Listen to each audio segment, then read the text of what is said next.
অনুরাগী ঝড় আজকের পর্বে দেখা যায় ভাগ্যের পরিহাসে কয়েক বছর পরেই এক হলো সুদীপা ও সুরূপা। ঠাকুরের সামনে সবকিছু ধসে গেলেও সুস্থভাবে বেঁচে থাকে সুদীপা ও সুরূপা।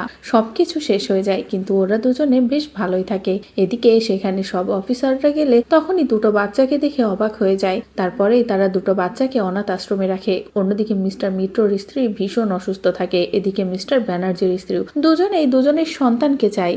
একদিকে মিস্টার মিত্র কি করবে ভেবে পায় না। অনাথ আশ্রম থেকে একটা মেয়ে নেয়ার সিদ্ধান্ত নেয়। অন্যদিকে মিস্টার ব্যানার্জিও একই সিদ্ধান্ত নেয়। এরপরেই দুজনেই অনাথ আশ্রমে যায়। কিন্তু সেখানে গিয়ে যখনই দেখে যে দুটো যমজ বাচ্চা, তখনই মিস্টার ব্যানার্জি সিদ্ধান্ত নেয় দুজনকেই নিয়ে নেবে। কিন্তু মিস্টার মিত্র যখনই হাত জোড় করে তখনই মিস্টার ব্যানার্জি আরেকটা বাচ্চাকে দিয়ে দিতে রাজি হয়। তবে মিস্টার মিত্র বলে, আমি ওর নাম সুদীপাই রাখবো, যেহেতু ওর নাম সুদীপা, ওর চেনের লকেটে এটাই লেখা আছে। কিন্তু মিস্টার ব্যানার্জি বলে, আমার ওয়াইফের ইচ্ছা যে ওর মেয়ের নাম থাকবে পরমা, তাই এই লকেটটা আমি সরিয়ে দেব, দিয়ে ওর নাম পরমাই রাখবো। এরপরে দুজন দুটো বাচ্চাকে নিয়ে চলে যায়। এদিকে মিস্টার মিত্র যখনই তার স্ত্রীর কোলে বাচ্চাটাকে দেয় তখনই নিজের মেয়েকে দেখে আনন্দে ঠিক সেই মুহূর্তেই শেষ হয়ে যায় মিস্টার মিত্রের ওয়াইফ। অন্যদিকে মিস্টার ব্যানার্জির ওয়াইফ তো ভীষণ খুশি হয়ে যায়। এভাবেই পার হয়ে যায় কয়েক বছর। তারপরে সুদীপা ও সুরূপা বড় হয়ে যায়। এমনকি স্কুলের প্রোগ্রামে দুজনেই সেখানে উপস্থিত হয় আর দুজনেই ফার্স্ট হয়। স্টেজে দুজনকেই ডাকা হয়, দুজনের হাতেই পুরস্কার তুলে দেওয়া হয়। এদিকে